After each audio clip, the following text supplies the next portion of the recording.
friends, my name is Jake. Welcome to Canadian Cutting Edge. This is a review video, but first, the Patreon winner for last month is, well, I did a random number generator using Google, and I looked down my list of Patreon supporters. It was number 11, and number 11 is Cameron J, and he's a fellow Canadian. And I've given him the list of the items that I reviewed last month that he can choose from. I only kept back the Real Steel Metamorph Mini in micarta. Mini micarta Metamorph. And once he gets back to me and lets me know which one he has chosen, I'll let you guys know.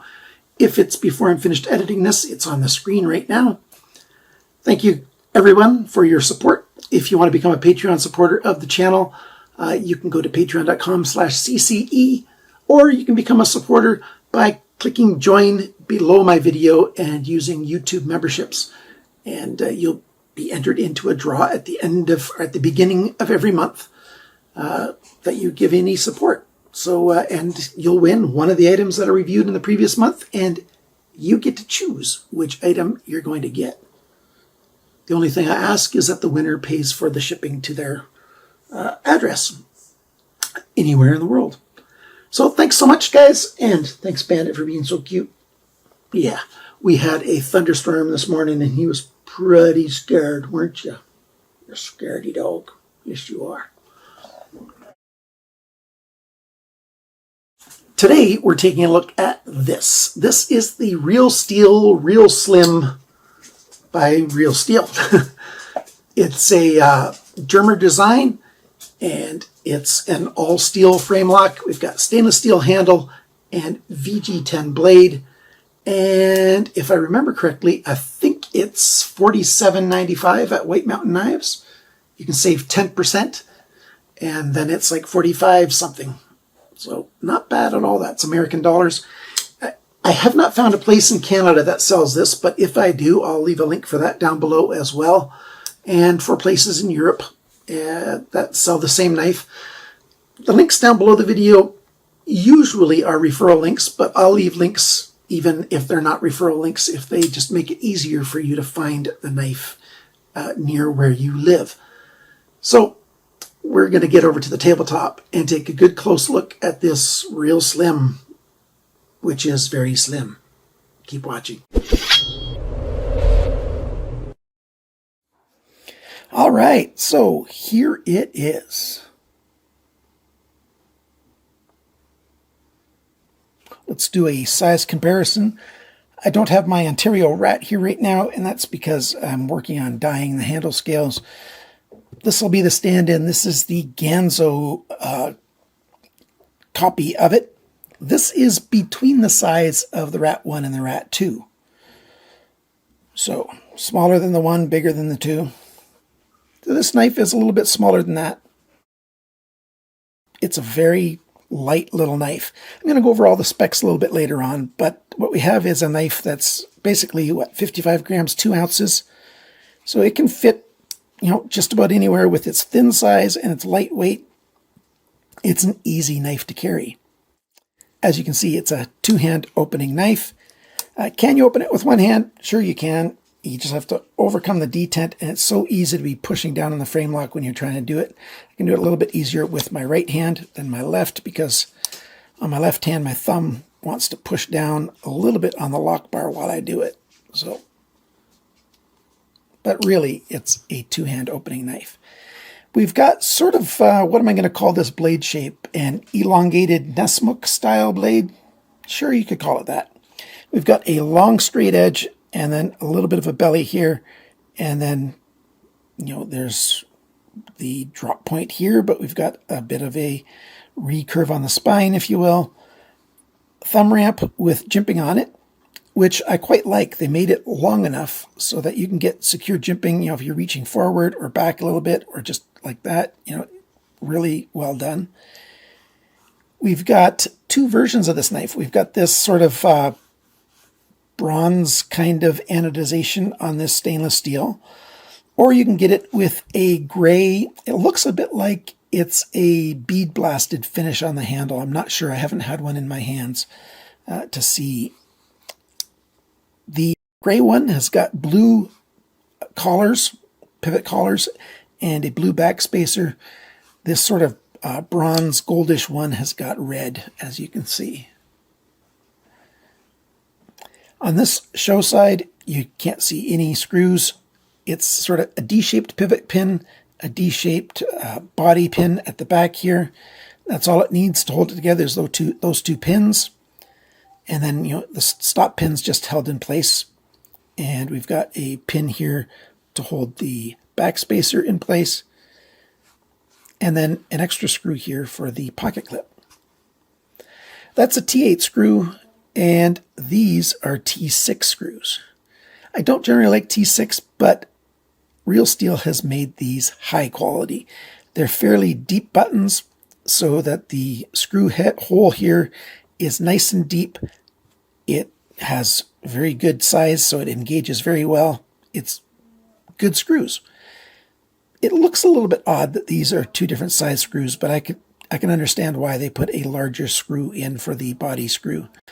There's the lock arm.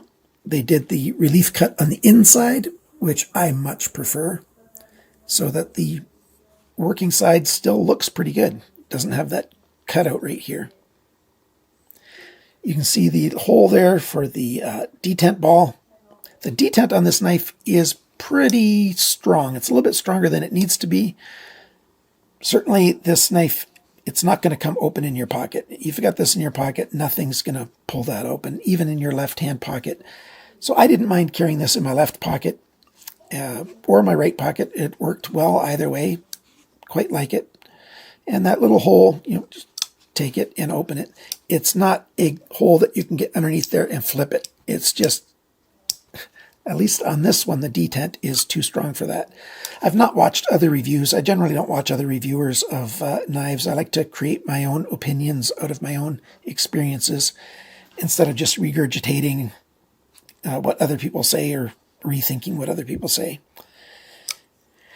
The blade is I'm going to call it a full flat grind, although here on the thumb riser, it's not quite a full flat grind, but for most of the blade it is. Like I said, VG10 steel, which I quite like. Very thin behind the grind, so this thing slices quite well. It's a good cutter. It's not a piercer. You can tell from the tip of this blade, it's not designed to pierce into things. The plunge is a little bit slow, so this sharpness choil is not exactly big enough, but it's pretty close. It's a good sharpness choil. Not bad. I'm not calling it great or anything, though. On the knife, you see very little writing. You just see the VG10 there on the ricasso, Jermer design here, and Real Steel on the pocket clip. Before I talk any more about it, let's take it apart and show you the insides. So here's all the parts taken apart. I did forget to talk about that screw right there. That screw is the one potential risk. It's a body screw, but because they've made it so small, it also is very shallow, which means the driver bit can't go in very deep, which means you got to be careful with this one. You have to keep a fair bit of pressure pushing in while you undo it, lest you strip that little guy out.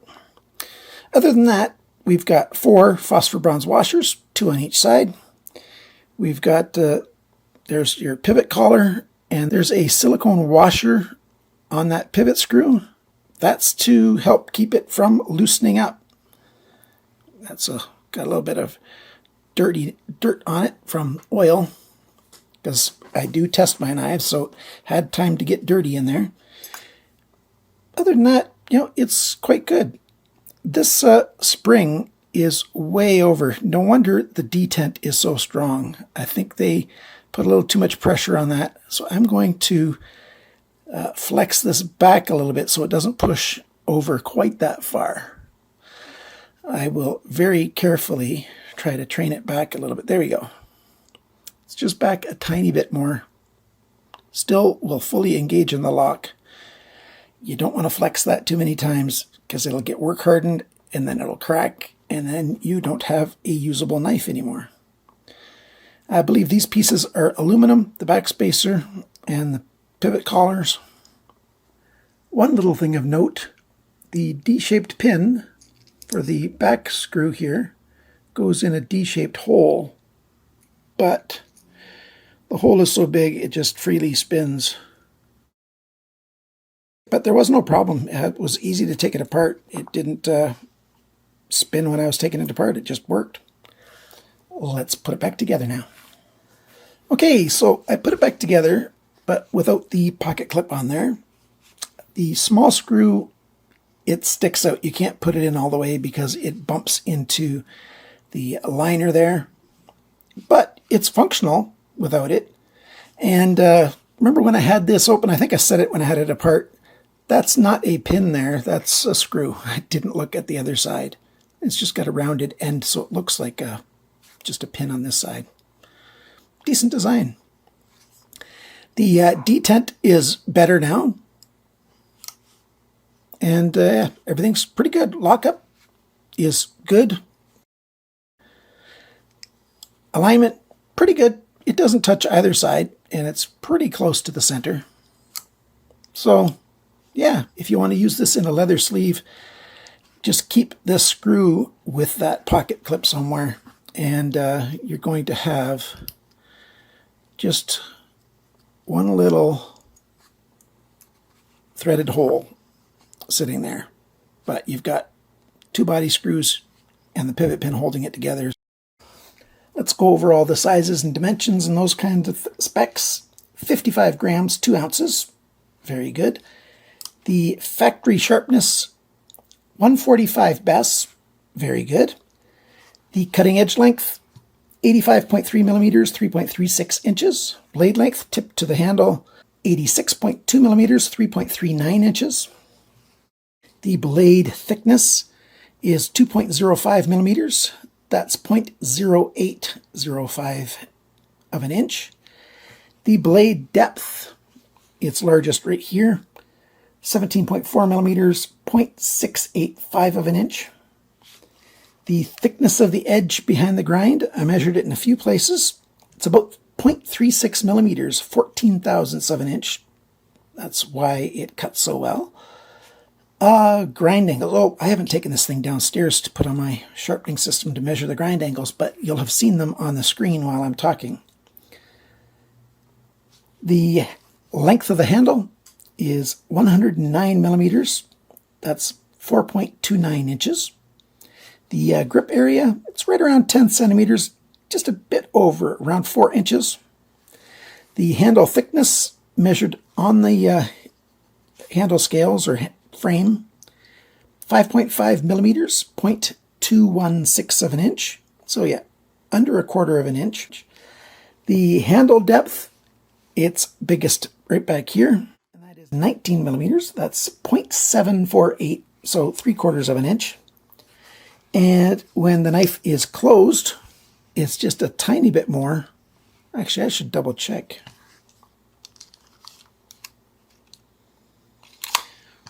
It's bigger here. So this measurement is on the screen now.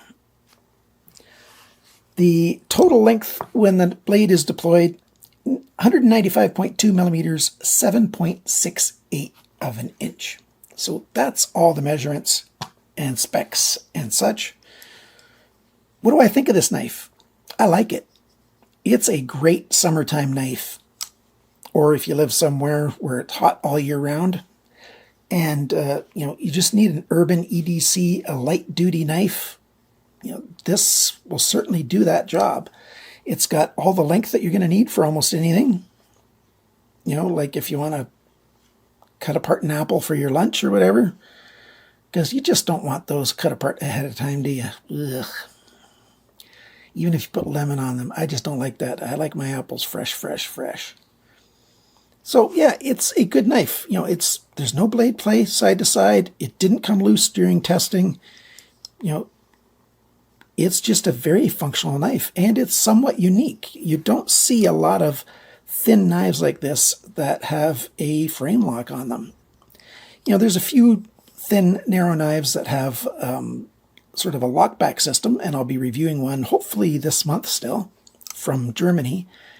But this real steel is quite nice. I did not yet demonstrate it going into the pocket, did I? So here we go.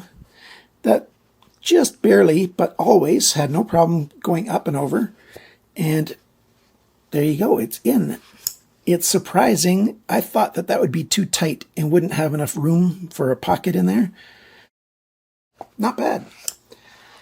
I carried it in several different pockets. Oh, there you go. Even on a lighter pair of pants, some linen shorts. I mean, it just works fine. It carries well. I thought it was going to be slick in the hand looking at it. And it is kind of slick until you hold it. Then this handle shape with these curves really fit well in the hand. And the jimping on the thumb riser there, it's just ideal. It's a very good working knife. It's not slick like I thought it was. Let's go over my list of things here. It's a two-hand opening. You know, even now that I've softened the detent a little bit, still a two-hand opening knife. You know, I could, if I held it just right, I can almost get my finger underneath it to flick it, but I just can't. You know, it's not a flicking kind of knife. It's a really good knife for occasional use. It's got nice deep screws here.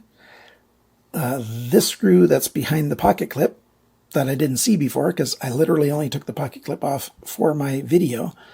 That screw, you know, you can strip out, so be careful with that one. These two are quite good. Still, it's always good to be careful. Decent blade centering, like I said. I think the price matches what you get. But are there some cons? Yeah, there's some cons. The tip. I can get at it, you know, if I try to, you know, run my finger in there, you know, it can get in there to pull the blade out. Is that much of a risk? No, because if you just rub your hand over it back and forth this way, your finger, I should say, it doesn't catch at all. You know, even this way. The anodization has started to wear a little bit right here. So I think if you don't like this sort of gold anodization to show wear marks, you know, I guess patina, if you will, then get the silver version or the steel colored version. I've had other knives by Real Steel, San Remu, that have this sort of bronze goldish kind of anodization, and it does wear off somewhat easily. I just wanted to see if it did the same on this one, so I got the one that's this color, and now I can tell you, yeah, that will wear off. I don't know if you can see it clearly here.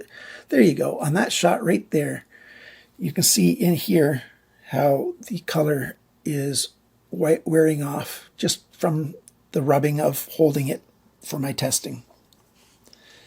So design, I like this. Jermer design, quite good, and Real Steel's done a good job with this knife. If you're looking for one of these, how much do they cost? $49.50 from White Mountain Knives. Like I said in the intro, save your 10%, makes it $44.55. That is about $54 Canadian if you buy this from White Mountain Knives. And Canadians, if you buy this knife, it's going to have no problem getting into Canada because it passes all the requirements that it needs to pass to get into Canada, even if it got stopped and inspected. So far, I've never had a package from White Mountain Knives get stopped. Although, you know, there was one viewer that told me they've had a package stopped that from what they ordered at White Mountain Knives. So it is a risk, but I think it's a very low risk, especially since I couldn't find this knife at any store in Canada. So if you can find this at a store in Canada, and don't say Hero Outdoors, I've learned that they list a lot of knives, but they just have everything drop shipped. So you run the same kind of risk of getting it into the country if you order from HeroOutdoors.ca. So thanks for watching my video. Thanks for liking, sharing, commenting, and subscribing. And remember, friends, cut towards your chum, not your thumb. Bye for now.